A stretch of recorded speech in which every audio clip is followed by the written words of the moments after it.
नमस्कार। आइ हम मधुश्रावणी पंचमी पूजा के सातम दिन के कथा सुनाबऽ जा रहल छी। आइ सातम दिन में राजा हिमावन आ मैना के पुत्री गौरी के कथा है। काल्हि हम अहाँ सबके उमा के कथा सुनेने रही। आइ गौरी के जन्म, गौरी के तपस्या आ गौरी के विवाह के कथा सुनायब।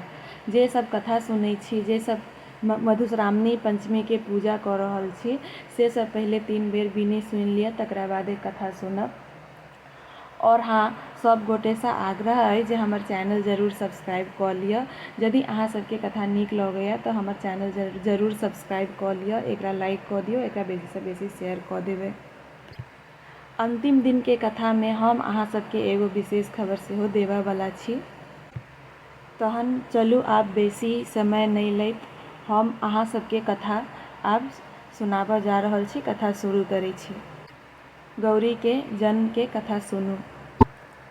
जखन सती के मृत्यु के बाद महादेव संसार से विरक्त भय निर्जन स्थान में तपस्या में लीन भऽ गेल छलाह। हुनका संसारक कोनो सुविधे नहीं रहल। एहि बीच में राक्षस सभक उपद्रव बहुत बढ़ि गेल छला। राक्षस सब में तारकासुर नामक राक्षस परम पराक्रमी भेल। ओ तपस्या के बल पर ब्रह्मा के प्रसन्न कय वरदान मंगलनि ब्रह्मा जी सँ। ओ ब्रह्मा जी के तपस्या सँ प्रसन्न भऽ कऽ अमर होबऽ के वरदान मंगलक। ताहि पर ब्रह्मा जी कहलखिन जे ई वरदान हम नहीं दऽ सकै छी, ई असंभव छै। जे जन्म लेने अइ तकरा सबके मरण तऽ निश्चित छै। तखन ओ दोसर वरदान मंगलक जे हमर मृत्यु केवल महादेव के औरस पुत्र के हाथ हुए। ब्रह्मा जी तहन तथास्तु कहि देलखिन।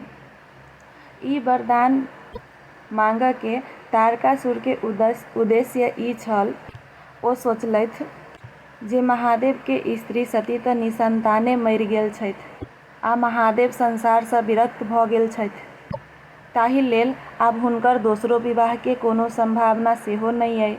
तें हेतु हुनक पुत्रक हाथ तारकासुर के मरबाक कोनो संभावना नहीं अइ आ ओ अमरे रहि जेती। अमर रहि जायत ओ। तारकासुर देवता सब संगे युद्ध कऽ कऽ देवता सबके परास्त कऽ कऽ स्वर्ग सँ भगा देलक आ सभक राजा बनि गेल। यज्ञ जाप सब बंद करा देलक। मुनि सबके सेहो सताबऽ लागल। सुंदर स्त्री सबके अपहरण करय लागल। समस्त संसार में कोलाहल मचि गेल। ओकर उपद्रव सँ तंग आबि कऽ देवता आ ऋषि सब ब्रह्मा ओतय उपस्थित भेलाह। ब्रह्मा हुनका सबके बात सुनि कऽ कहलखिन, जखन जखन संसार में दैत्य दानव सब एहि तरहक उपद्रव मचौलक, तखन तखन आदिशक्ति महामाया दुर्गा अवतार लए ओकरा सभक संहार कयने अछि। अहाँ सब जाहि महासंकट में छी, ताहि के उद्धार लेल हुनके आराधना करू। ओहे सती के रूप में जन्म लेने छलखिन, महादेव सँ बियाह केने छलखिन। ओ पुनः गौरी के रूप में जन्म लेती आ महादेव सँ हुनक विवाह हेतनि। हुनका जे बेटा हेतनि सएह तारकासुर के वध करताह। ई सुनि देवता आ ऋषि मुनि सब दुर्गा के आराधना में लागि गेलाह। किछ दिन बाद हिमालय के आ मैना के जहिना ऋषि सब कहलखिन तहिना देवता के आराधना कयला पर किछ दिन बाद हुनका से गौरी जन्म लेली। राजा हिमावन के एकटा पुत्री भेल। फेर हुनकर नाम गौरी पड़लनि आ गौरी के जन्म भेल। ई देख देवता सब हर्ष सँ फूल बरसाबय लगलाह आ गौरी खूब गोर सेहो छलीह, तें हेतु हुनकर नाम गौरी पड़ल। किछ दिन बाद राजा हिमावन ओतऽ नारद मुनि अयलाह। हिमावन हुनका गौरी के हाथ देखऽ लेल कहलखिन आ कहलखिन से गौरी के विवाह ककरा सँ हेतनि से कहला। नारद मुनि गौरी के हाथ देख कऽ कहलखिन जे हिनकर सोहाग तऽ अचल छनि, हिनका बड़ सोहाग छनि, तें हेतु सोहाग के लेल अखनो गौरी के पूजा कयल जाइए, गौरी पूजल जाइए, कियाकि गौरी के सोहाग बड्ड रहनि। आ कहलखिन सोहाग तऽ हिनका बड़ छनि, लेकिन हिनकर बियाह हेतनि अमंगलसँ। अमंगलसँ मतलब जिनका नहि घर दुआर रहतनि, जिनका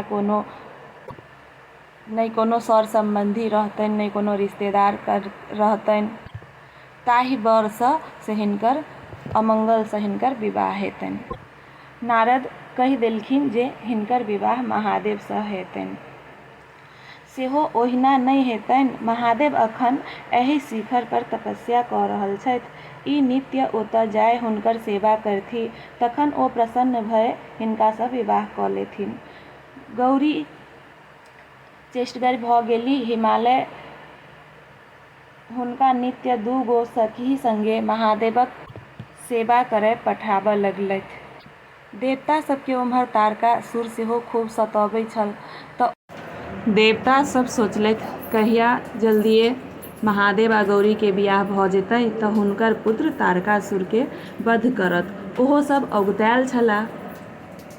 देवता सब महादेवक तपस्या भग्न कय गौरीक दिसा हुनकर ध्यान आकृष्ट करबाक हेतु तपोवन में कामदेव के पठा देलखिन। कामदेव अपन मित्र बसंत आ स्त्री रतिक संग ओतऽ पहुँच गेलाह। बसंतक महिमासँ समस्त वनक गाछ सब फुला गेल। सुगंधित वन प्राप्त गमिक उठल। फूल सब पर भमरा मंडराय लागल। शीतल समीर बहऽ लागल। चंद्रमाक ज्योति सँ वन सुंदर होबऽ लागल। गौरी सजि धजि कऽ बसंती फूलक गहना पहिर सखीक संग ओहि वन में पूजा करबाक लेल पहुँचलीह। गौरी परम सुंदरी छलीह, ताहि पर ओहि दिनक साज सिंगार आ फूलक सजावट सँ हुनकर अंग अंगक सौंदर्य निखरि गेल। गौरी महादेवक लग पहुँचलीह कि कामदेव ठीक अपन बाण चला देलखिन। बाण महादेव लग खसल। महादेव गौरी दिस तकलनि। गौरी महादेवक के प्रणाम कय पूजा कयल आ कात भय ठाढ़ भऽ गेलीह। गौरीक सुंदरता देखि महादेव आकर्षित भय गेलाह। आजुक अहाँ के शोभाक वर्णन के कऽ सकैए। एतबा कहि महादेव गौरीक आँचर दिस हाथ बढ़ाओल। स्त्री महज संकोचवश गौरी कनिक दूर हटि महादेव दिस टकटकी लगा देखलखिन। तखन महादेव के एकाएक ध्यान में आयल जे जँ महादेवे एना कामातुर भऽ जेताह तऽ आन की करत। ओ एम्हर ओम्हर ताकय लगलाह तऽ झाड़ी में नुकायल कामदेव के देख लेलकनि।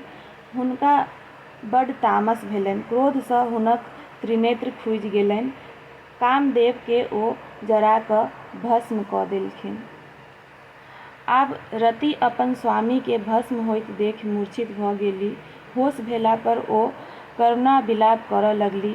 देवता सब रतिक दशा देखि महादेव के ओतय गेलाह आ कहलखिन जे एहि में कामदेव के कोनो दोष नहि छल। ई हुनके सभक प्रपंच छल। देवते सबके कहला पर कामदेव गेल छलथि जे महादेव कहुना गौरी दिस आकृष्ट भऽ हुनका सँ विवाह करथि। तखने तारकासुरसँ हुनका सभक उद्धार भऽ सकै छल। महादेव कहुना रति के स्वामी के जीवा के उपाय कय देथुन से देवता सब कहऽ लगलखिन। महादेव कहलखिन कामदेव मुइला नहि अछि। ओ मरल नहि छथि, मात्र हुनकर शरीर जरि गेलनि। आब हुनका ओ शरीर प्राप्त नहि हेतनि। समुद्र में सब्बर नामक दैत्य अछि। रति ओतऽ जाय अखन ओकरे संग रहती। द्वापर में श्री कृष्ण के बेटा प्रद्युम्न भय जन्म लेताह। कामदेव जनैमते शंबर हुनका उठाय कऽ अपन नगर लय जयताह। रति के ओतहि प्रद्युम्न रूप में कामदेव भेट जेताह। आ जखन ओ पैघ हेताह तखन शंबर के मारि ओकर धन संपत्ति सहित रति के द्वारिका लऽ जेता आ रति सँ ओतऽ विवाह कऽ सुख विलास करता। ई बात देवता सबके कहि महादेव अंतर्ध्यान भऽ गेला। रति शंबरक ओतऽ आश्रय लेबाक हेतु विदा भेली आ कामदेव सँ पुनर्मिलन के प्रतीक्षा करऽ लगलीह। आब गौरी के तपस्या के कथा सुनू। गौरी के तपस्या। गौरी कामदहन आ महादेव के व्यवहार देख डेरा गेली। हुनका कतहु चैन नहि भेटै छलनि, सदैव शिव शिव रटैत रहथिन। एहि बीच हुनका नारद मुनि सँ भेंट भेलनि। ओ महादेव के प्राप्त करबाक उपाय पूछलखिन। नारद कहलखिन, बिना तपस्या के महादेव के ओ प्राप्त नहि कऽ सकै छथिन। महादेव के दर्शन कठिन अछि। हुनका केवल तपस्या सँ प्राप्त कऽ सकै छथि ओ। तखन सखी सब महारानी मैना के सब बात कहलखिन। मैना गौरी के बजा कऽ कहलखिन, अपनहि घर में सब देवता अछि। एहन सुकुमारी शरीर सँ वन में तपस्या केला सँ बड्ड कष्ट होयत अहाँके। तेँ हेतु हमर विचार जे घरे में अहाँ तपस्या करू। मुदा गौरी के ई बात नहि जँचल। बिना महादेव के तपस्या के हुनका कतहु चैने नहि भेटै छलनि। गौरी के दुखी देख माय बहुत चिंतित भेली। अंत में जंगल जाकर तपस्या करबाक आज्ञा दऽ देलखिन। गौरी माय बाप के प्रणाम कऽ सखी सभक संग विदा भेली। ओ पटोर आ गहना खोलि कृष्णाजिन आ बलकल पहिर लेली आ गौरी शिखर नामक चोटी पर गेली। फल फूल सँ लादल मनोरम स्थान के देखि ओ ओतऽ साफ केलखिन आ तपस्या के वेदी बनाओल। ओहि पर बैसि ओ कठिन तपस्या आरंभ कयलनि। गर्मी मास में चारू कात धूनी लगाए ओ सूर्यक दिस तपस्या करथि। बरसात में बिना अढ़ वाला स्थान में जाकर तपस्या करथिन आ जाड़ मास में जल में ठाढ़ भऽ कऽ ओ तपस्या करथिन। ओ अपन खूब कठिन तपस्या के करैत रहथिन महादेव लेल। जे कठिन तपस्या मुनियो सब सँ नहि पार लागल, से कठिन तपस्या एकटा सुकुमारी कन्या के करैत देखि मुनि सब हुनका दर्शन करय आबऽ लगलाह। सब हुनक प्रशंसा करय लगलाह। ओहि आश्रमक अद्भुत हाल छल। ओतऽ गाय सिंह सब एके घाट में पानि पीबैत छल। गौरीक तपस्या प्रताप सँ कैलाश आ गौरी शिखर में कोनो अंतर नहि रहल। गौरी सँ प्रभावित भऽ ऋषि मुनि सब नारद संग महादेव ओतऽ गेला। हुनका सब विनम्र भऽ कहलखिन जे हे महादेव, गौरी तऽ एहन तपस्या कऽ रहल छथिन जेहन आइ तक कियो नहि केने छल और आगू केओ नहि कऽ सकैया। आब अपने हुनका पर प्रसन्न भऽ हमरा सबके तारकासुर सँ उद्धार करू। तखन महादेव कहलखिन, गौरी अपन तपस्या सँ हमरा प्रसन्न कऽ देने छथि। आब हुनकर मनोरथ पूर्ति करब हम अवश्य जायब। अहाँ सब चिंता नहि करू, अहाँ सब के काज जरूर भऽ जायत। अहाँ सब जाउ। महादेव बूढ़ बाबाजी के रूप धऽ गौरी के परीक्षा लेबऽ के लेल गौरी के तपस्या के स्थान पर गेलाह। बाबाजी के रूप के देखि गौरी हुनक स्वागत सत्कार कयलनि। बाबाजी प्रसन्न भऽ हुनका पुछलखिन जे कोन तरहक विघ्न बाधा तऽ नहि अछि। इहो पुछलकनि जे कोन कामना सँ एतेक पैघ तपस्या करै छी। गौरी अपने किछु उत्तर नहि दऽ अपन सखी के इशारा केलनि। ओ कहलखिन जे हमर सखी महादेव सँ विवाह करबाक कामना सँ तपस्या कऽ रहल छथि। जहिये ई तपस्या शुरू केलनि तहिये आश्रम में फल फूल लगौलनि। ओ सब गाछ बढ़िया फल फूल दऽ रहल अछि, लेकिन हिनकर कामनाक फलक अखन अंकुरो नहि फूटल अछि। बाबाजी गौरी सँ पूछल कि ई बात सत्य छै? गौरी उत्तर देलखिन, हाँ, ई सत्य छै। ताहि पर बाबाजी अपन निराश प्रकट करैत विदा भेलाह, जे हुनका होइत छलनि जे गौरी कोनो पैघ कामना सँ एहन कठिन साधनामे लागल छथि। गौरी हुनका जाइत देखि रोकऽ के प्रयास केलखिन आ पुछलखिन जे हमरा सँ कोन अपराध भ गेल जे एना निराश भ तमसाए अहाँ एतय सँ जाइ छी? ताहि पर बाबाजी कहलाह, अहाँ हमर अपराध नहि केलहुँ, अपन हानि क' रहल छी। हमरो पहिने अहाँ पर श्रद्धा भ गेल छल, मुदा अहाँक अभीष्ट बुझि घृणा भए गेल हमरा। अहाँ असरफी बेच माटि कीनऽ चाहै छी, हाथीक सवारी छोड़ि बरद पर चढ़ऽ चाहै छी, सूर्य के प्रकाश छोड़ि भगजोगनी के इजोत में रहऽ चाहै छी, कोठा शोभा त्यागि मरघट में दिन बिताबऽ चाहै छी। कतय सर्वसंपन्न इंद्रादि देवता आ कतय भिखमंगा महादेव? अहाँ सन सुकुमारी आ परम सुंदरी के ओहि बूढ़ भिखमंगा महादेव जोड़ी केहन लागत? अहाँ एहन चंद्रमा सन मुँह आ महादेवक दाढ़ी मोछ वाला मुँह, अहाँ के कमल सन आँखि आ हुनका 3 टा आँखि, अहाँ के माथ में फूलक बेनी आ हुनक माथ आ देह में छाउर, अहाँ के शरीर में सोनाक गहना आ हुनका शरीर में साँप लपटायल आ गर्दन में मुंडक माला, अहाँ मंगलमयी आ ओ महा अमंगल, अहाँ महाराज हिमावन के बेटी आ ओ के छथि सेहो नहि जानै छी। कन्या लेल लोक बर में जे गुण तकैत अछि ताहि में एकोटा गुण महादेव में नहि छनि। हुनका सँ विवाह कयला सँ अहाँ के कोन मनोरथ पूरा हैत? अहाँ पर महादेव के जे कनियो अनुराग रहितै त ओ कामदेव के नहि जरैतथिन। ओ अहाँ के योग्य वर कदापि नहि छथि। बाबाजी के एते बात सुनला के बाद गौरी उत्तर देलखिन, महादेव निर्गुण ब्रह्मा छथि, ओ अपन इच्छा अनुसार सगुण सेहो होइत अछि। ओ ब्रह्मा के रूप धरि संसार के सृष्टि करैत छथि। सबहक आदि पुरुष ओहे छथि, हुनकर बाप पुरुष के भ सकैत छथि। सब विद्या आदि हुनके सँ छै, हुनके श्वास सँ वेद बनायल अछि, तखन ओ मूर्ख कोना भ सकैत अछि? जँ कोनो गरीब लोक सब हुनका पूजा करै छथि मन सँ त ओ सब धनिक भ जाइ छथिन। हुनकर लीला अपरंपार छनि, सुन्दर सँ सुन्दर आ कुरूप सँ कुरूप हुनके रूप छनि। ओ कहियो अमंगलकारी नहि भ सकैत छथि। अहाँ अपने पापी छी, तेँ अहाँ हुनकर रहस्य कोना बुझबनि?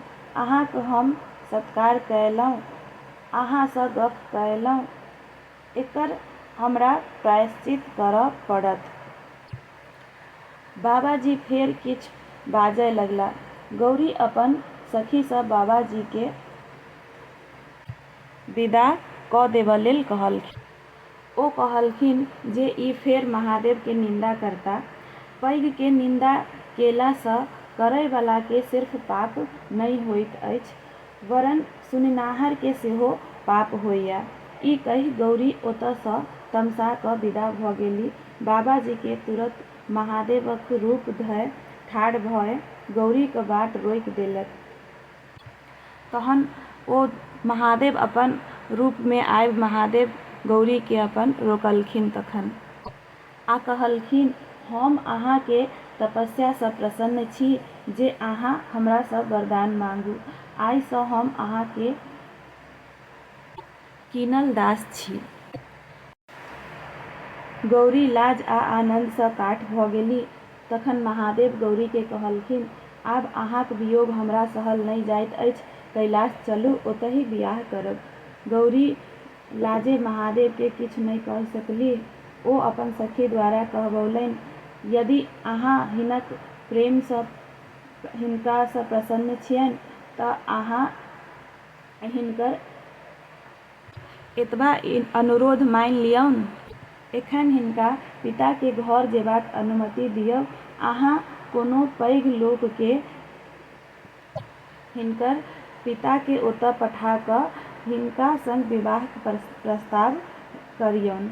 विवाहक जे प्रचलित नियम अछि ताहि अनुसारे विवाह होय, जाहि सँ हिनक पिता के गृहस्थ आश्रम सफल होइन आ यश पसरनि। गौरीक बात मानि महादेव अंतर्धान भ' गेलाह। गौरी अपन पिता के घर अयली तपस्या पूरा क' क'। आब राजा हिमावन आ मैना गौरीक सखी के मुँह सँ बात सुनि प्रसन्न भेलीह। ऋषि मुनि समाचार पबिते हिमालय ओतय अयलाह। आब ओतय गौरी के विवाह के से तैयारी होबय लागल। महादेव काशी में सप्तऋषि के बजौलनि, ओ सब तुरंत आबि गेलाह।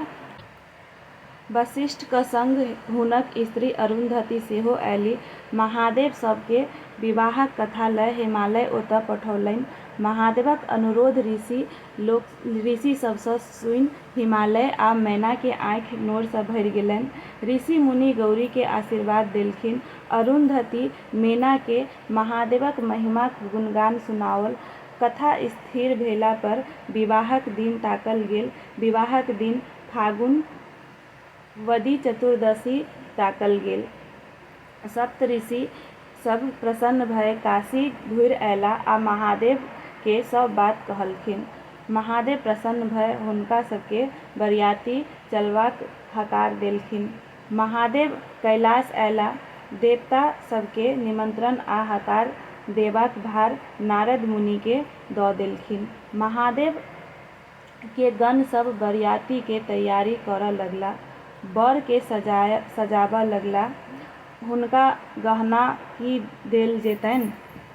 जएह सब हिनकर गहना छलनि तकरे सजाओल गेल। माथ पर चंद्रमा क मुकुट, शरीर में साँपक गहना, जटा में झाड़ी कय नीक जकाँ बान्हि देलखिन। नया बाघंबर पहिरा देलखिन। एतबे श्रृंगार में महादेव सुंदर लागऽ लगलाह। चारिम दिन महादेव के बरियाती हिमालय ओतय पहुँचल। हिमालय अपन कुटुम्ब संग बरियाती लोक सबके सत्कार में लागि गेलाह। मैना के बड़ मोन लागल छलनि जे जाहि बर लेल गौरी एतेक कष्ट सहलखिन, एते तपस्या केलखिन, से बर केहन छै? ओ नारद मुनि के संग लय दुआरि पर बर देखऽ के लेल गेलीह। सब सँ पहिले गंधर्व राज अयलाह। हुनकर सुंदरता देख मैना के भेलनि जे इहे बर छथि। तखन नारद कहलखिन जे ई तऽ देवता के गवैया अइ। तकरा बाद धर्मराज अयलाह। मैना के भेलनि जे इहे बर छथि। तहन फेर नारद कहलखिन जे ई तऽ धर्मराज छथि। महादेव तऽ हिनका सब सँ कतेक सुंदर छथि। एहिना क्रमशः सुंदर देवता सब अबैत गेलाह। मैना सब के पहिने बरे बुझथिन। नारद सब के परिचय हुनका दैत गेलनि। मैना गौरीक भाग्य पर गर्व करऽ लगलीह। महादेव ई बात बुझि गेलाह। ओ किछ तमाशा करऽ चाहलखिन। आब नारद कहै छथिन, ओहे बर आबि रहल अछि, हुनका देखि अपन आँखि जुड़ाऊ। मैना सावधान भय हुलसि कय देखऽ लगलीह। पहिले महादेवक सेवक भूत प्रेत पिशाच सब आयल। ओकरा सब के पोशाक बाजब भूकब नाचब गायब देख मैना डेरा गेली। जी धक धक करऽ लगलनि, एहने ने बरो होइन। ताबेत महादेव सेहो अयलाह। बसहा पर चढ़ल, 5 मुँह 3 आँखि 10 गो हाथ, शरीर में छाउर लगेने, कौड़ीक माला पहिरने, माथ पर चंद्रमा, एक हाथ में खप्पर, दोसर में भिक्षा पात्र, तेसर में पिनाक, चारिम में तीर, पाँचम में त्रिशूल, छठम में अभय।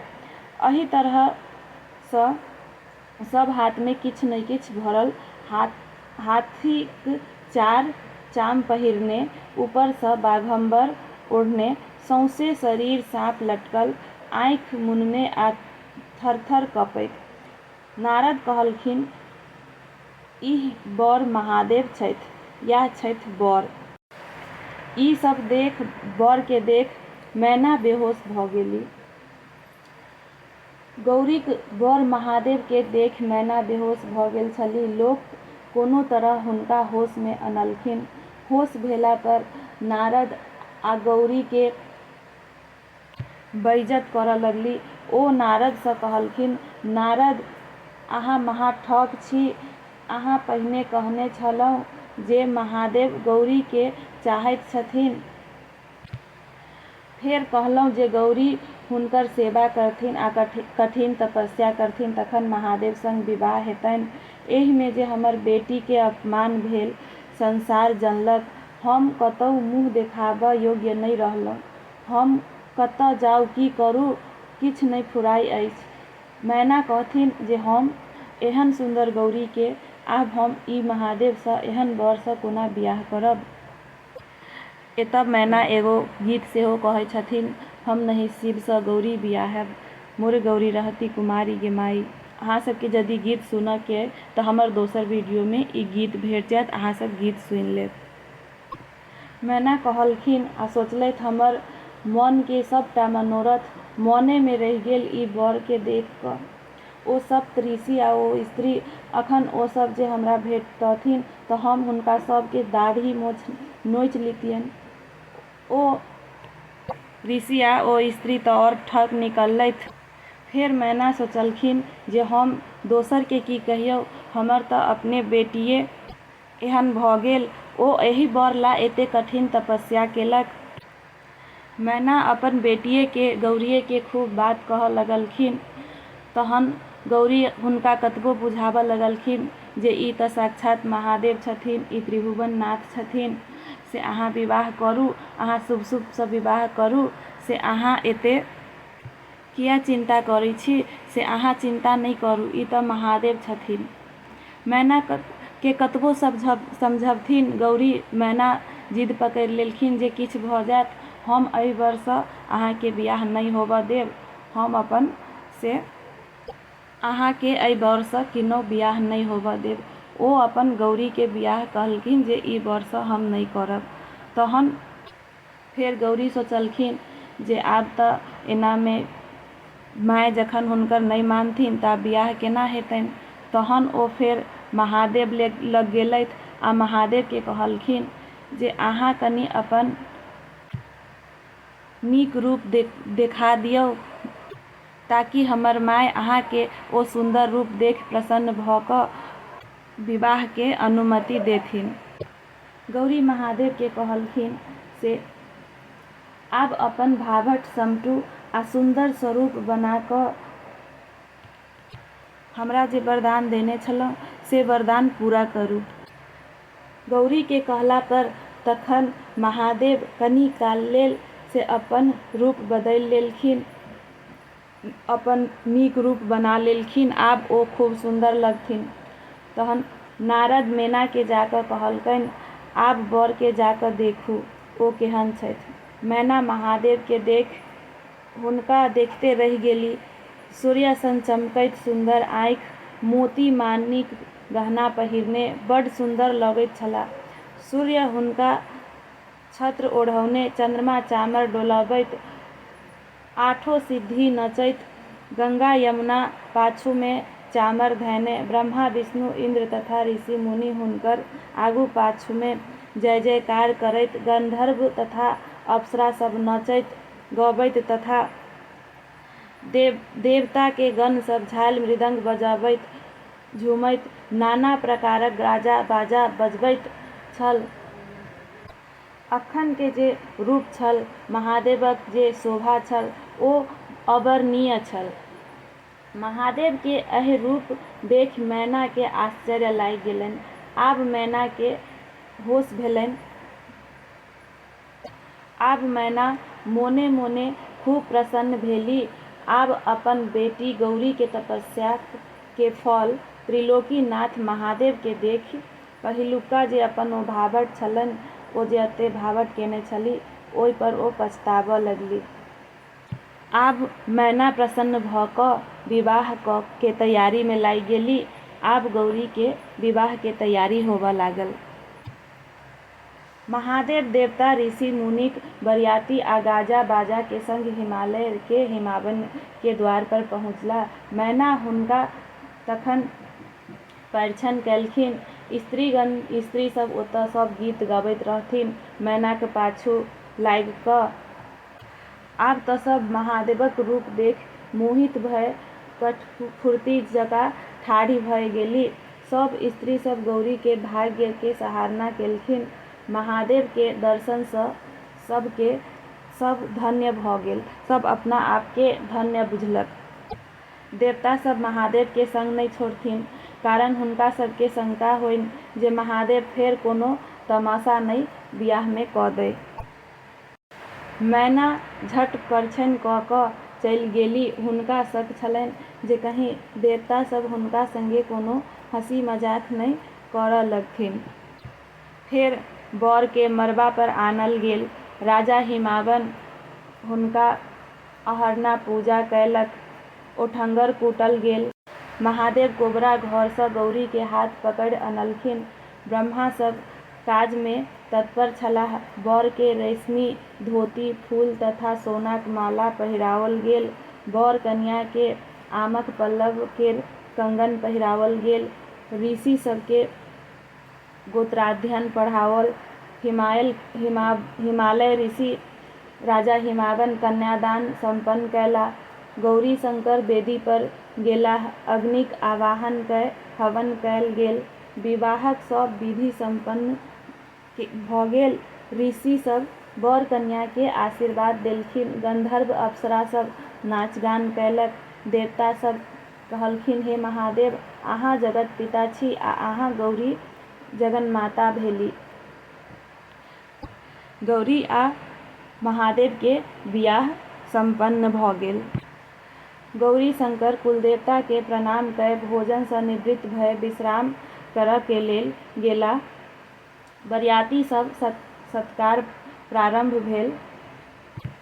जहिना विभिन्न तरहक बरियाती आयल छलाह, तहिना हिमालय राजा हिमावन सभक लेल विभिन्न प्रकार के ओरियान केने छलाह। जतऽ साक्षात अन्नपूर्णाक जन्म भेल छलनि, ततऽ कोनो वस्तु के कोनो कमी भला भऽ सकैत अछि। बरियाती सब प्रसन्न भऽ हिमालय के धन्यवाद दैत विदा भेलाह आ कहलखिन, अहाँ धन्य छी राजा हिमावन। आब हमरा सबके तारकासुर सँ छुटकारा के बाट खुजल। राजा हिमालय कल जोड़ने ठाढ़ छलाह। मैना अपन अज्ञानता के लेल देवता आ ऋषि सब सँ क्षमा मंगलखिन। तहन ऋषि सब कहलखिन जे ई सब लीला त्रिलोकी नाथ के छलनि। अहाँ के सौभाग्य बढ़य। आब हमरा सबके जेबाक आज्ञा देल जाउ। तहन बरियाती सब ओतऽ सँ विदा भऽ कऽ चलि गेलाह। फेर गौरी के सेहो विदाई के समय आयल। महादेव कहलखिन से आब गौरी के विदा करू। राजा हिमालय आ मैना अपन गौरी के विदा कऽ देलखिन। गौरी के विदाई कऽ देलखिन। आगाँ गौरी शंकर बसहा पर चढ़ल विदा भेलाह। पाछू हुनका सबके अर्यातक लेल हिमालय सहित हुनकर परिवार छलनि। किछ दूर हिमालय सब गेलाह आ हुनका सबके गौरी के जाइत देख बेटी बिछोह सँ भारी मोन भऽ ओ सब घुरि अपन घर अयलाह। महादेव अपन गौरी के लऽ कऽ कैलाश आबि गेलाह। तऽ ई छल 7म दिन के कथा। गौरी के जन्म, गौरी के तपस्या आ गौरी के बियाह। आब गौरी के बियाह दान भऽ गेल। एहि के साथ आइ ई 7म दिन के कथा सेहो समाप्त भेल। काल्हि हम अहाँ सबके फेर 8म दिन के कथा सुनायब। आब हम आइ अहाँ सब सँ विदा लै छी। धन्यवाद।